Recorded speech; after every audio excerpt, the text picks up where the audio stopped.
tabs before I show you guys Mhm. the nonsense I've been looking at. So I don't know where are we expecting anyone else? I know Rich and Sharon are both Yeah, I think we can start. I think we can start from our side. It will be just us. brilliant. So I know yesterday obviously we had various discussions about what it is brand managers are looking for and what we typically show them and how we present stuff. So I thought I've got a presentation that was prepped quite some time ago now, to be honest, but we did it for Grays and it was specifically a team of brand managers. So if you guys are okay, what I'll do is share my screen and show you like very, I'm going to rattle through it as quickly as I possibly can because I don't want to bore you with the detail, but it'll show you roughly what work we do in order to tell a story for brand managers. Hopefully help explain some of the things that I was pointing out yesterday. So hopefully if I make this full screen, you guys should be able to see it. Glenn is here. I forgot Glenn was joining too. Hi, Glenn. Hello there. Sorry we're late. We got held up on the last call. No worries. We were just getting started, Glenn. I was just explaining to Sophia that this is a presentation we pulled together a long time ago purely for brand managers. And we used all the tools that is that Fraser too? Yeah. We used all the tools, the likes of Iris and the 3M VAS software, and obviously Cape, which we integrated into this as well. So I'm not gonna, like I say, bore you with the detail, but this kind of gives you a flavour for what we were presenting and how brand managers typically want to be presented to. So it's just an Iris explanation. The touch points we talk about, I don't know if they're necessarily relevant, but Iris very much focuses on employees, equipment, and engagement, and I don't know if any of that is relevant for what we put into PAS, but it might be that for consistency of messaging and following through on what we already have talked a lot to our customers about, we use these as the areas that you talk about. I don't know, it's all up for discussion, but employees, equipment, engagement are the three kind of retail focused areas for SRP. This was us just taking them through the Iris analysis, so you can see there's various different categories and there's various different things we talk about within engagement, employees, and equipment. And the Iris scoring system aggregates it all. So what I did was split out what was causing the negative scoring or what was impacting the scoring negatively versus positively, and we drilled down into that with some of the brand managers.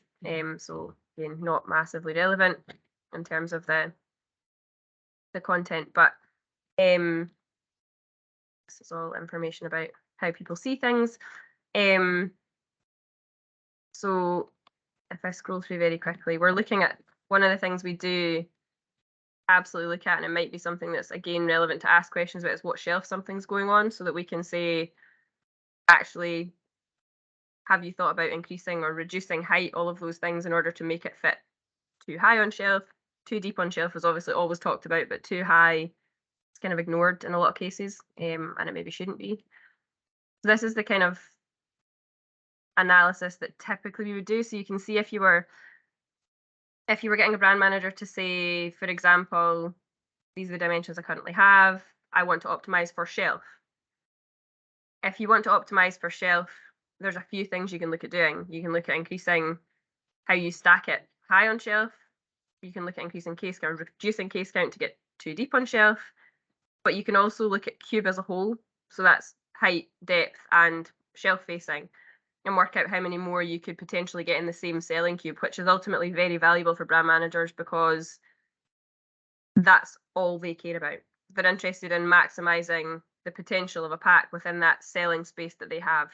And that's very, very prescriptive in a retail environment. So you can see here we're suggesting adding another layer of product, making it an 18 count, adding some stacking features so that they can put too deep. And then we typically work out what that does to a pallet filling and efficiency. There's various recommendations we made in this project about configurations and how you might make something suitable for different shelves. I don't think that's necessarily relevant to to the work you guys are doing, but the disruption part I think probably is. So we talk about visual activation, there's engagement and there's disruption, and the two things are quite different. So this is an example of what we talk about in the 3M VAS software. So it's a visual attention mapping software, and effectively you can drop any image into it. So I can show you, I've got that open in a tab in my Google Chrome. I can show you shortly. Basically drop any image in, and you can either let it analyze, the software analyzes itself and basically says, these are the hot spots that are being picked out on shelf. So you can very quickly say, right, if you wanted to beat your competitor, you need to do something that creates additional visual disruption within that shelf space. Or you can have it focus on your pack and tell you what about your pack specifically is activating or disrupting or is noticed in the first 3 to 5 seconds of being on shelf. So this is showing you what somebody's going to look at on shelf in the first 3 to 5 seconds typically.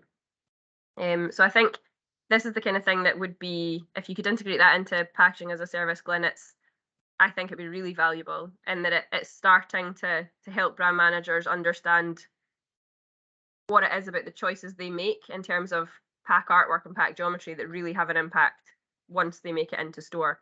Because they spend a lot of time looking at things in isolation, which is what we talked about a lot when we were doing these presentations. It's fine to look at your box and your artwork as a standalone, but actually that's not what's important, because consumers never see it as a standalone.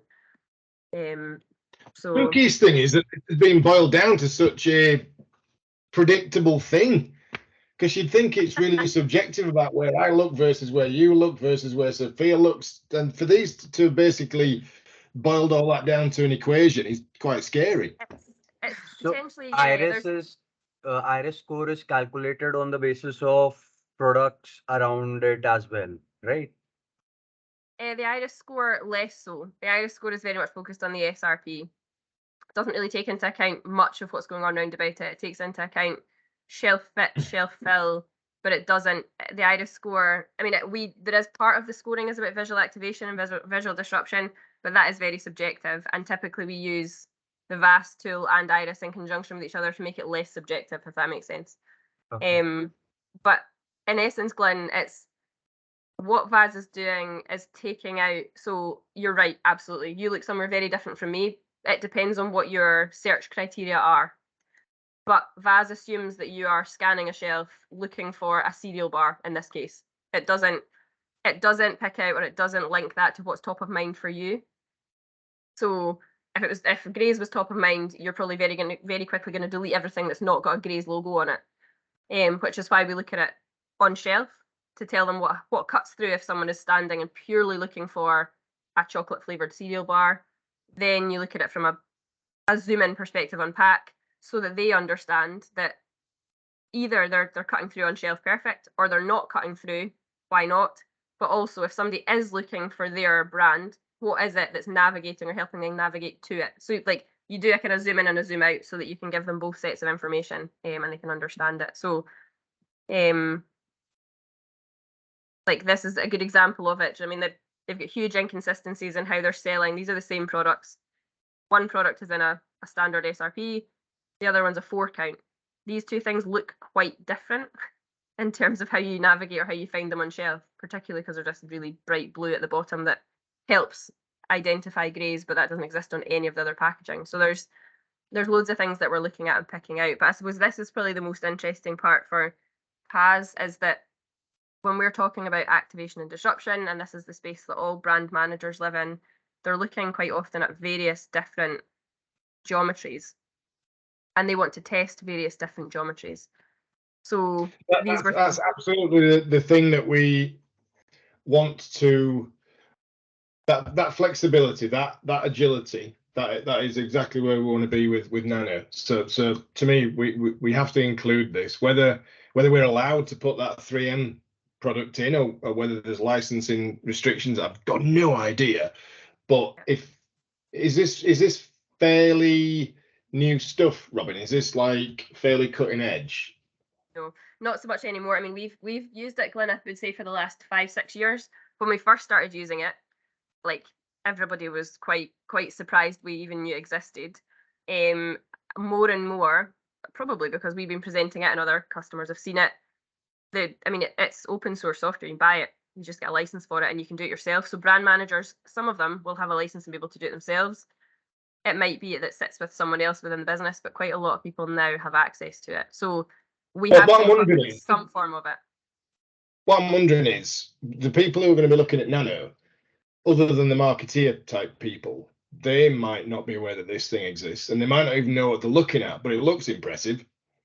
That's precisely it. It is. When I said yesterday it's smoke and mirrors, it is. And the way you tell the story is 90% of what seals the deal, not the software itself. But like you can see here, there are two distinctly different SRP geometries there. This is the front face of an SRP. If you're a brand manager, what you want to know is what about those images is cutting through, because they have what they refer to as a messaging hierarchy, and they will want you to navigate typically by brand, then by product, then by variant. So they want to know that the first thing you see when you look at that pack is greys. Then the next thing you look at is either the flavour, or it depends which variant they want to stand out most, but it might be that it's superfood oat bites and then it's variant. So they want to know what's telling you that you've got the right thing and helping you navigate to that on shelf. And that's what the VAS software really quickly cuts through, kind of cuts through the nonsense of, well, if I was looking at that, I see this first, or I see, it's so subjective if you don't have any kind of science behind it. And you can see, I mean, we make various different suggestions as packaging designers. You can see here, this, as far as we were concerned, I actually think this was the one they went with. But they wanted us to test all of these through VAS. They were not happy that we used the VAS principles and thinking, as well as what we know about visual activation and disruption, to tell them that actually, from our perspective, this one was the best. They wanted absolute certainty using VAS that they could make a decision that wasn't going to get them into trouble with the with the rest of the team. And eventually they went for this one. There was an access reason and something else, but they want to see them all compared. So these are the kind of, if you're thinking, Sophia, about when I was talking earlier about artworks or yesterday about artworks and variants, this is the potential kind of complexity you could be dealing with, in that you've got one structure, multiple different artworks, so multiple different variants of products. So your lemon, your cocoa, your vanilla, or your cocoa and vanilla. But then also somebody as a brand manager might want to compare each of those in totally different profiles, and pick the best one depending on if that's what we want PAS to do. If we want it to give them all that information, then that's the kind of the level of complexity you get to with some of these things. So we always talk about it being like a bit of a, Glenn mentioned compromise yesterday, with SRP particularly, retail packaging, absolutely. It's very much a compromise between employees, equipment, engagement, and then you've got all the worry about what that does to your factory and your machinery and everything else to pull in as well, which is why we do further up in the presentation. I'll just ping through. I don't know if there's a lag for you guys, so apologies if there is. Just it's a big file. It's why when we're talking about structure, we regularly, if you were comparing different structures, this palette fill information is quite often a decision-making point rather than what happens on shelf. So we always include that information in these sorts of presentations as well. So I don't know, like I say, I've very quickly rattled through what we would typically present. I don't know if that's helpful or throws so much more into question. It is, and it's very interesting. Overall speaking, it's very interesting to have these metrics. But one question: so when you say that they want to compare the different artworks, that comparison will happen automatically, or you designers are the ones that are doing that comparison? So right now, that would require work from our design teams. So our design teams would take all the artworks that they wanted to compare. We'd probably create 3D boxes out of them and then run them through VAS software. So I'll see if I can, I'll just stop sharing for 2 seconds while I open up the VAS software so you can see what that does. Share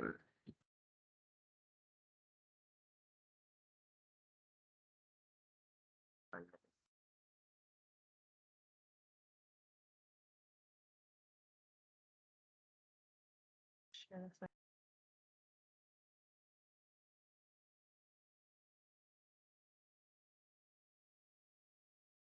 I mean, this is what the inside of the VAS software looks like, and effectively you drag and drop whichever images you want to into the profile. You can see we've also been working with Beer Insider at some point. So if you click on the analysis, you can look at up close packaging, you can look at print, so you can look at shelf set or a category. There's lots of things you can analyze. You can even do digital and web now. That's a new feature I haven't seen before.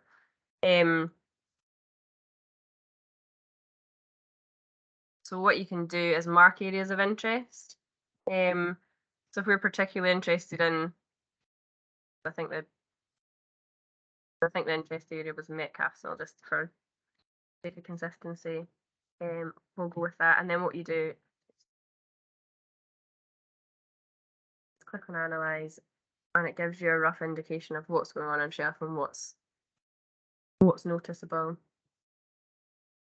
So you can see, it gives you a metric that relates to how likely you are to glance at that area within the first 3 to 5 seconds on shelf. It shows you the heat map imaging. So what you can see is that actually if you're Metcalfe's, one, you're on a lower shelf, you're not at eye level, which gives you a disadvantage, but also there's product above you that is much more likely to be noticed, which is not ideal. It picks out various hotspots, so you can see it's picking out these ape puffs. I'm not sure what they are. And then it gives you a gaze sequence, so you can see that like there's definitely bold primary colors winning out in terms of what happens to the way you scan that shelf. If you're just looking for popcorn snacks and you don't go in specifically looking for one brand versus another, and then it breaks it down. I barely ever use this because the capability of edges and all sorts of other things was way too technical for us to really delve into in any great detail. But it's got quite a lot of capability, VAS. And you can download reports and do all sorts of stuff as well. So you can see we obviously use it for various different products. And So is this stuff proven to make a difference then, Robin? it definitely, I think that in terms of conversations we have, so I think the same requirement existed a long time ago for packaging, to speak to people that were not procurement. And to speak to people that aren't procurement, you have to talk a language that's slightly different, because procurement want numbers, figures, speeds, that's it. Brand managers don't give a stuff about any of that, so we had to find a way of talking to them in a language that made sense. They just want to know that they've created a pack that doesn't take away from their brand, that is an addition and performs a function. Because if they've got to design a second piece of packaging to transport their product, they want to know they're spending their money well and that it is creating activation and disruption on shelf. Because they're all very aware now that as you shop a product, your SRP is what's doing the work typically. So that's the kind of the conversation we generally have. And the VAS software was always a really good way. It was always the one thing in a presentation that typically someone said, oh, if I sent you this image, could you also run that through it? Could you also check this for me? They were always really engaged in that part of a presentation. So I think it might not be VAS we use. There's maybe something better now, I don't know, but we're still very much using it in the customer value team, Dave Ellerington's team, or Central D&I now they're called. They still use it all the time. And a lot of our sales colleagues use it as well. So our customers are aware of it. They know it exists. And it's kind of it's not an expectation, but I think if you could incorporate that in the PAS system and they could compare artworks and have that functionality too, I think it'd be a big plus. So to be able to do that and then instantly, potentially, work with your revised design, because if we had laser die cutting, if we had digital printing, that would be a really seamless offering, wouldn't it? Yeah, very. Absolutely. If they could compare those things themselves and push a button, it offers a service that cuts out a substantial amount of toing and froing with a design department, which I think is what they would see as a massive plus in a service.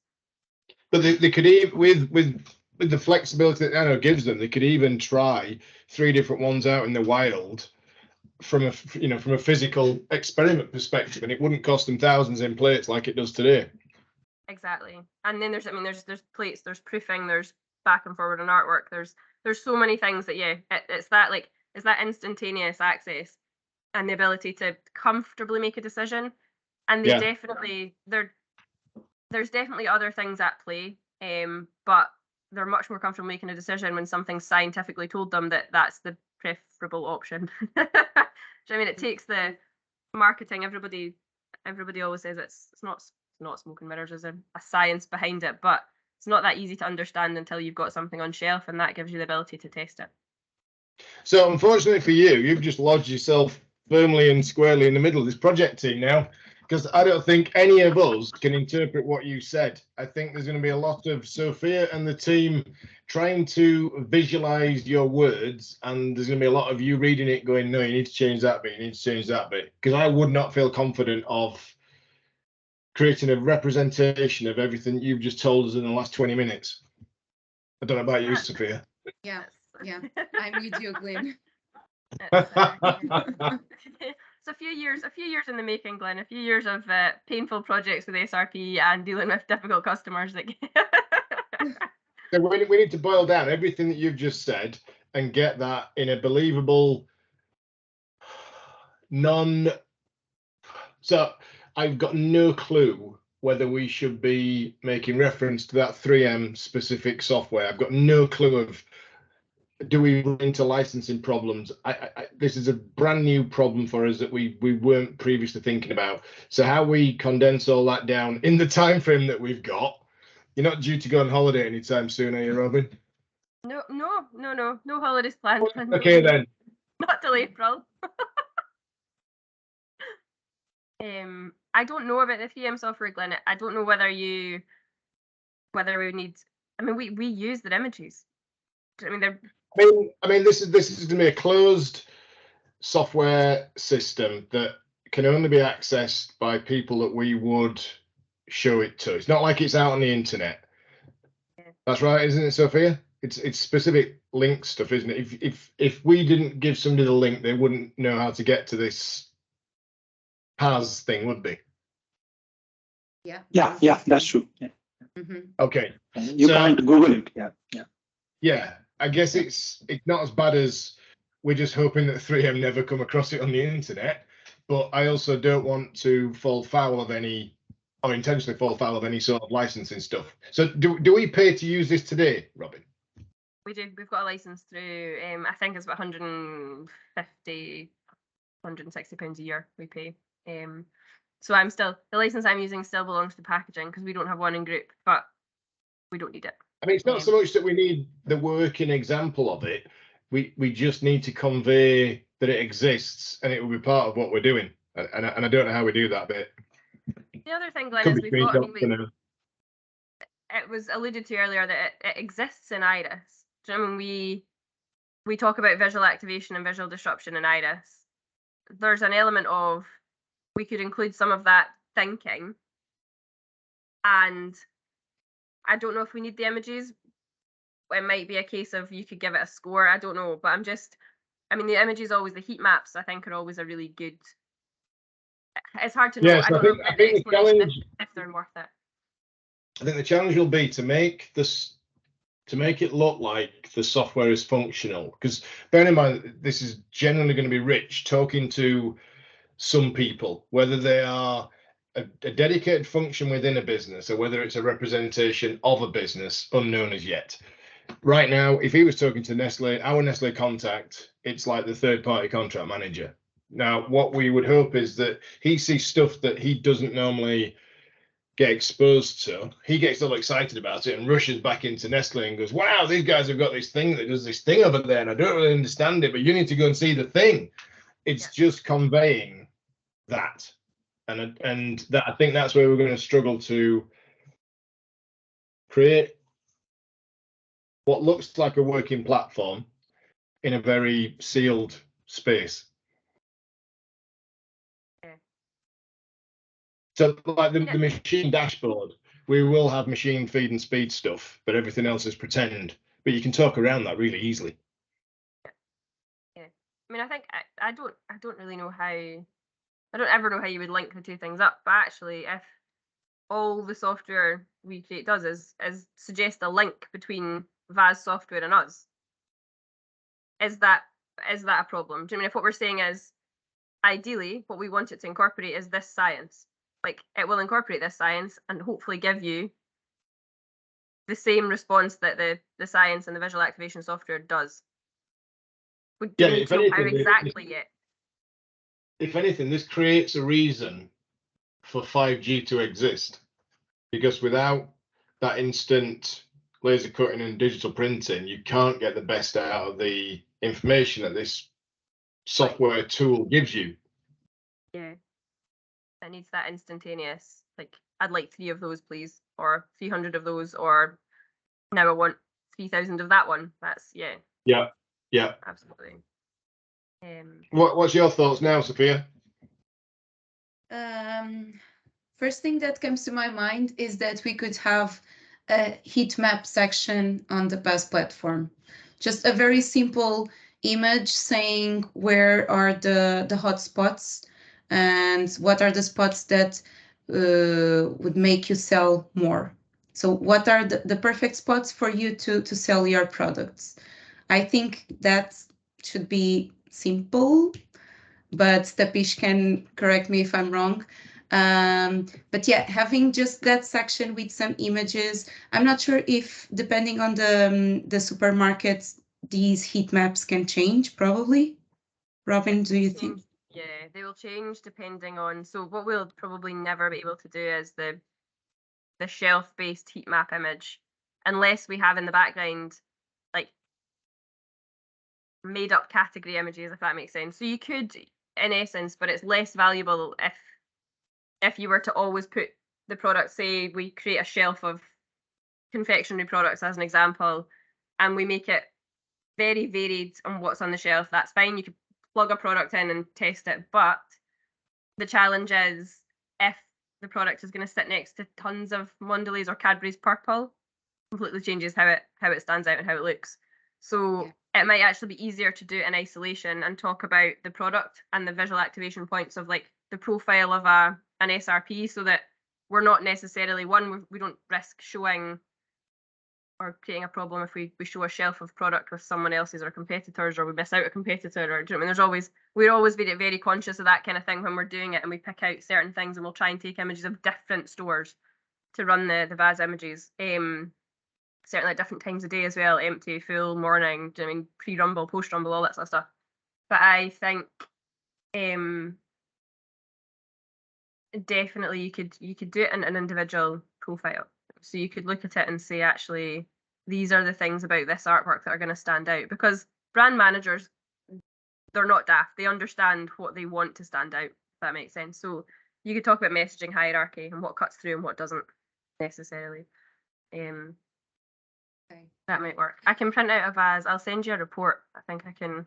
Yeah. So what I want to understand is, from a nano perspective, shelf placement is something which is beyond our control. I think as Robin said. So the only thing which we can, tell brand managers is, use of the SRP, the colors and everything, like whether that will stand out in any kind of shelf or with any kind of products. So I don't think shelf placements should be our target right now, at least in the first iteration.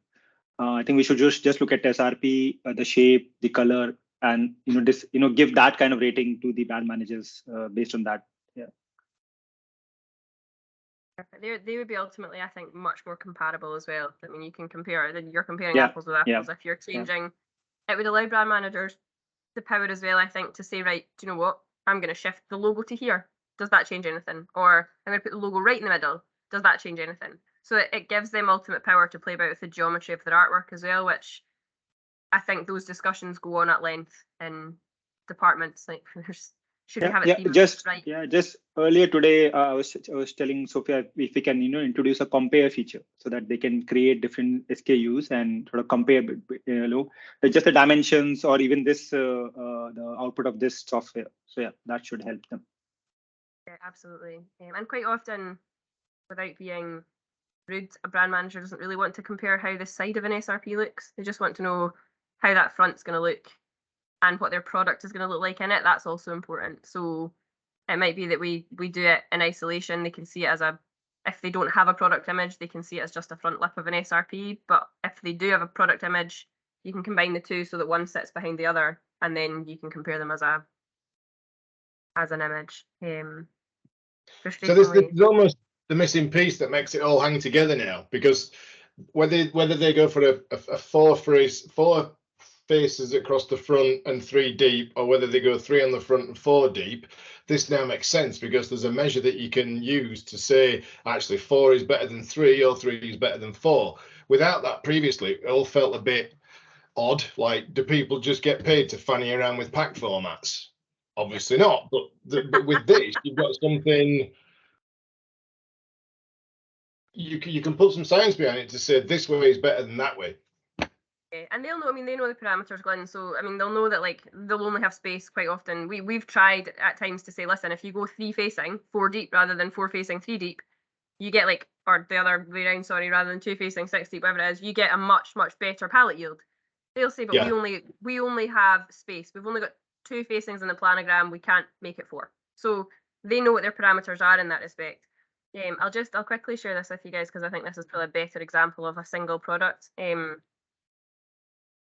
So this is a heat map that was done for Haribo, and this is a direct comparison heat map. So when Ryan created this artwork, obviously there's one that is just a standard front lip, and then there's one with standard front lip plus asymmetric product shot. So you can see, interestingly, the bigger, bolder text. So people would always argue that actually a product image is a really positive thing to have. In this case, it's showing that the bigger, bolder text is standing out better. But if I was encouraging a brand manager to make a decision, I'd be asking them to move that Haribo image to the other side and run it again. So these are the sorts of things that like make a big difference. Like actually we read left to right, so a product image on this side would potentially Okay, shift that. yeah, I was wondering why you were going to say that. Yeah, we just because you anchor left to right, you like that product image on the other side might actually grab your attention first. So there's a whole host of these things that are at play for brand managers. They're trying to work out what is the best option. So these two comparatively, bigger text is better, but they might also have an artwork where they shift that logo over, or whether they just have a gummy bear or they have this bear, or do you know what I mean? There's a whole host of things that they want to be able to compare. So this gives you a comparison to 2, but if you could include 3, 4, or 5, or you're always comparing one and one other, it depends what you want to do. So potentially we could use, so obviously we can't use any actual products on our platform, but we could use one of the DS Smith branded products like the Doypack or something, and we could dummy up some graphics like this to then talk through that story. That's one way that we could get around this, isn't it? Yep, they're all we've done it, Glenn. They exist. So those packs they're on file. We've got different artwork profiles. We actually went a stage further with them, so we did a whole vision, decision, science profiling piece on them. So there's another. This 3M software is a very light version of what a company called Visualizer. Russ would know better because he did most of the work on it. But they went a step further. So they were using actual psychology combined with vision science to tell us what the best option was. And that's Wow. that's where a lot of the work we did in Iris came from. I now feel manipulated when I go shopping. Oh, absolutely. The frustrating thing is, Glenn, I know I'm being manipulated and it still happens. I'm just glad that I haven't got to stand in front of the customers and explain all this. Rich has got some serious homework to do. Yeah, We'll give him a definitely. crash course, bless him. I've already told him he's got to watch this recording that Sophia's doing, because this is just like, oh wow. For somebody who sits their life in machine land and IT platform land, this is just witchcraft. It's yeah, and it's witchcraft and the sciences. The sciences they are, but it's still a lot of it unproven. But typically we know roughly what we're doing to get you. Even if it's unproven, it sounds good. Precisely, that's it. But yeah, I think Vaz. I mean, people mistakenly, quite often they'll say, "Can I use that Iris software?" It's actually the Vaz platform they want to use, but we use it in conjunction with Iris so often they don't realize there's a differentiation between the two. So I don't know where we stand on using it, but we can definitely use the principles of it. We can, even if what we're doing is only making recommendations. So if we can't use Vaz, then what we can do is say, based on these three artworks compared, your visual entry point would essentially be here. We can get some information to kind of to bulk out science if we need to help support that kind of thing. So that even if it's not giving you a heat map, underneath each image would be a recommendation of actually, like, have you considered switching this image to the other side? Have you considered, I mean, it might be smart enough to do that kind of thing. So in the future, do you think it'd be possible to have the platform digest all the inputs and come back with the best, whatever that means, implementation of what it's working on? So rather than a person reacting to the output of the visualizer and then going, well, if I jiggle this around and I do that, do you think we get to a point where we go, actually, for you right now, bang, that's your best version of this? I mean, that would be incredible if we could. Really upset marketeers though, because they quite like to play about with things. But what I'm describing is it sounds quite formulaic. You do a thing and it gives you this score. And in reaction to that, you do a different thing and it gives you this score. That to me sounds like you could just boil that down to some automagic software. We could use that logic.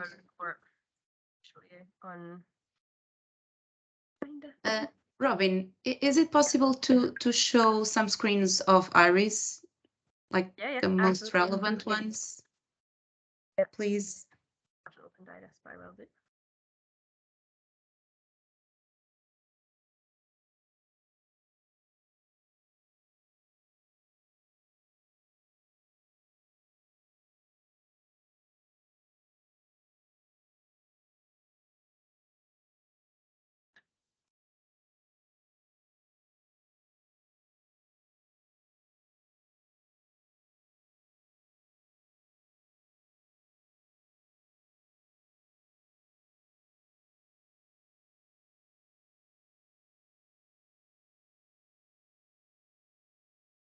I just about shared you guys to yourselves. That's horrible when that happens, isn't it? So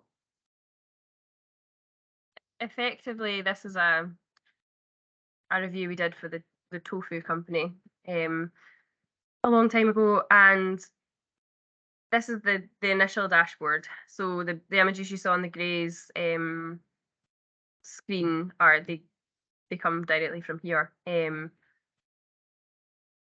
You guys have probably seen some of this, but effectively, as I mentioned earlier, we talk about employees, which is about how people interact with and can shelve and find, identify products back of store. So it's about ease of, there's 5 easies in retail packaging.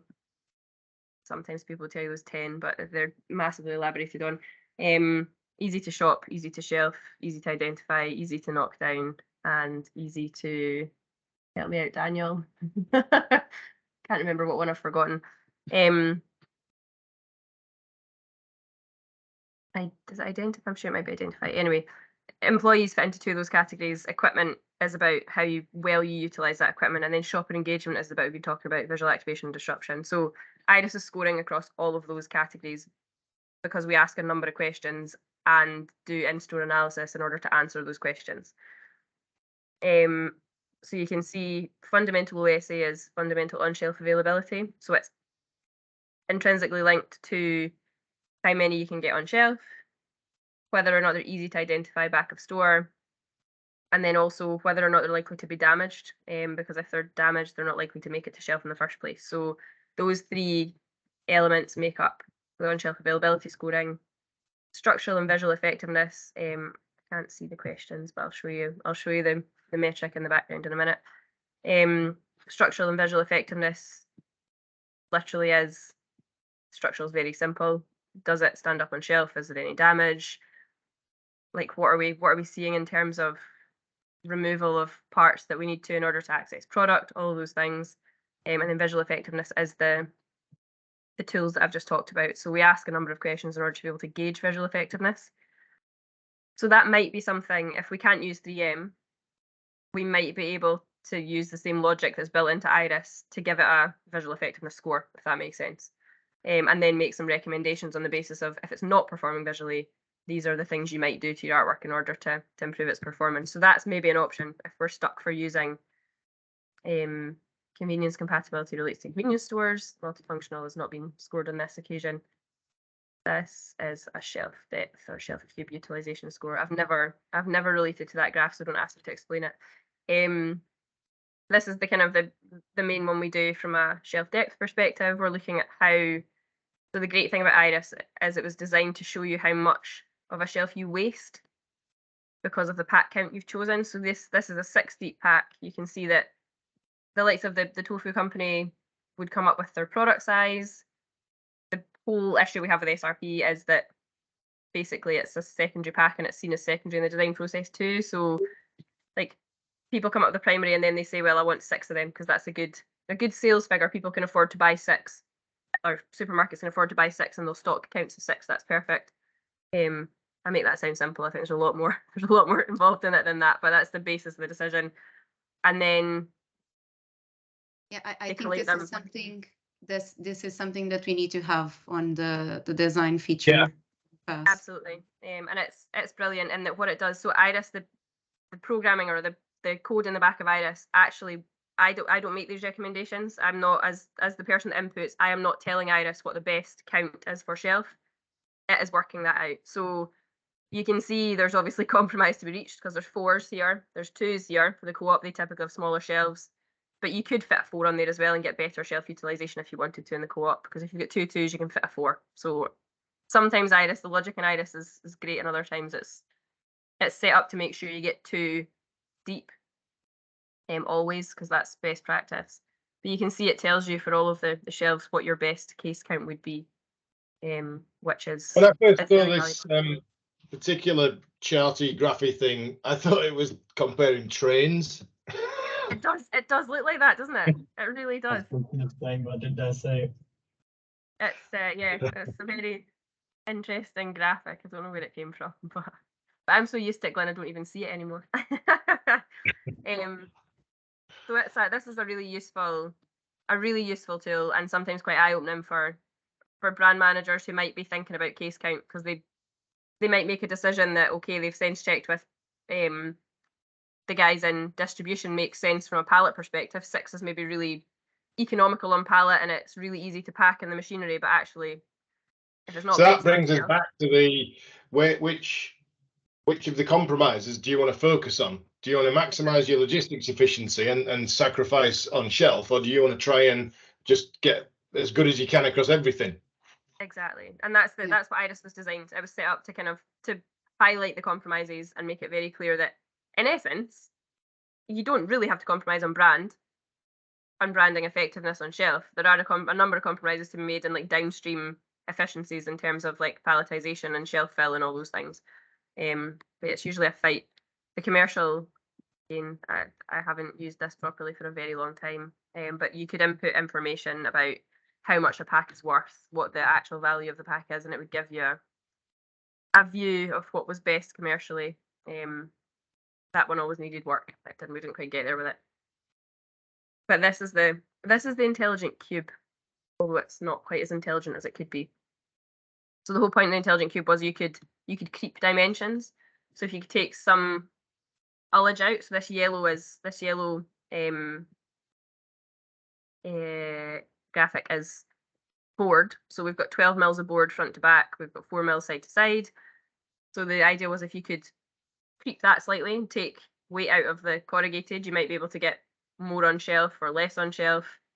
You can also look at the product and do the same with the product. If you could, there's loads of cases where we think actually if they made that jar 3 mils smaller in one direction, it would have a huge impact on pallet and a massive impact on shelf. So the intelligent cube was designed to say, right, if you keep 3 mils out your pack and 3 mils out your case and 3 mils out your, where do you get to?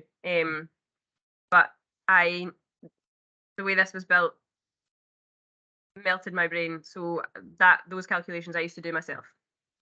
So do you think when does the person who's bothered about packaging, as in our packaging, when do they start to play with this? Because I always thought that by the time that they come to what am I going to put my product in, like the box, that they've already agreed and decided the primary size and shape and format.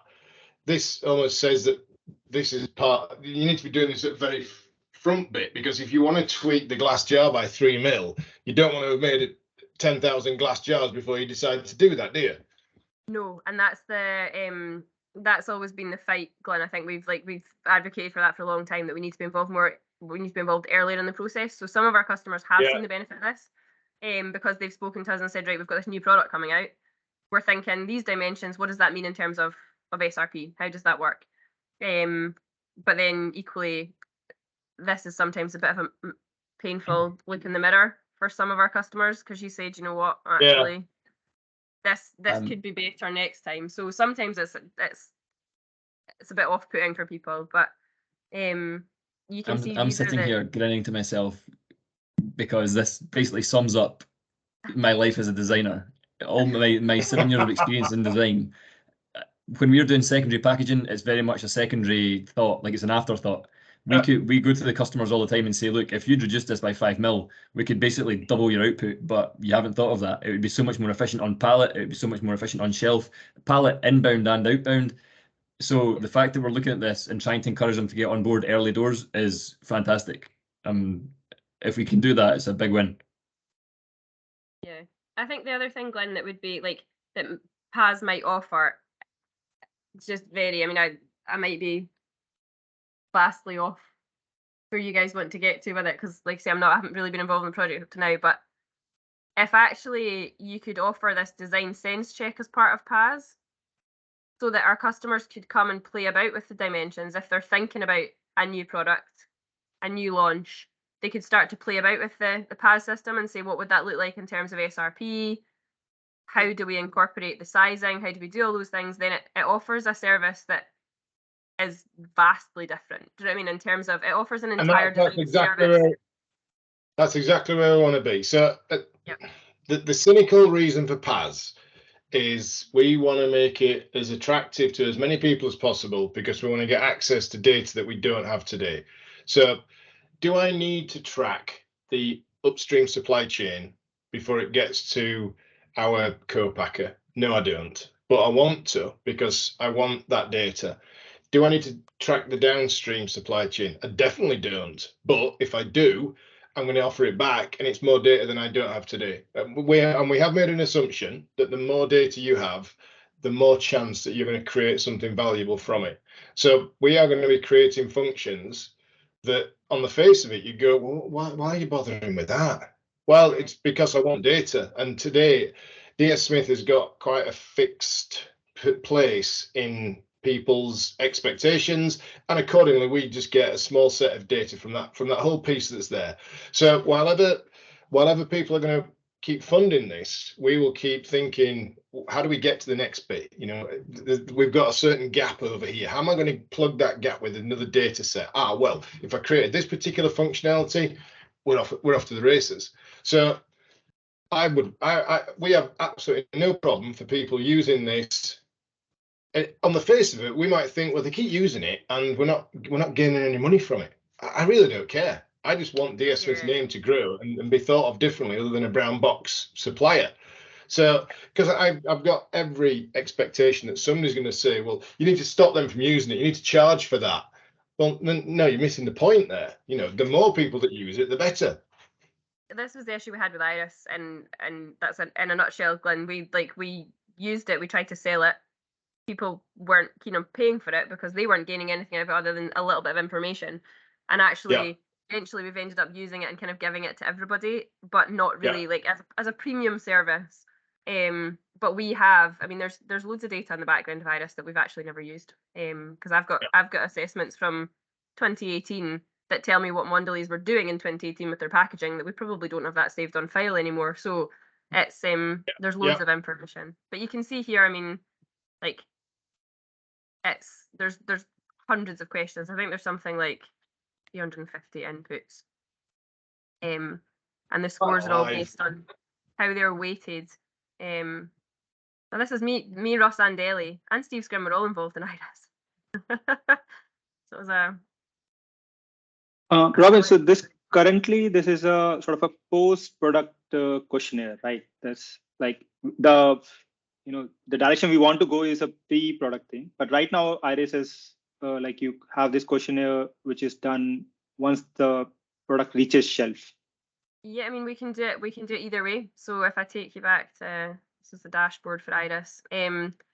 We've run it. We typically run it on things that exist, but it doesn't have to be. You can run it on concepts, because the only information you won't have if you run it on a concept is where it's going to sit on shelf. But you could make a very, very, like if you went to a Tesco store and you looked at the category that the proposed product was going to be in, you could make a very, very educated guess and fill in the information and get a score out of it. So it doesn't have to be an existing product. We just typically have done less of that over the years than we have with existing products. I mean, you can see there's 10+ pages of reviews that we've done over various different projects over the years. And this is just my dashboard. There's however many of us involved. There's lots of people that have access to do all the work, so they've all got their own dashboards with their own data as well. Okay.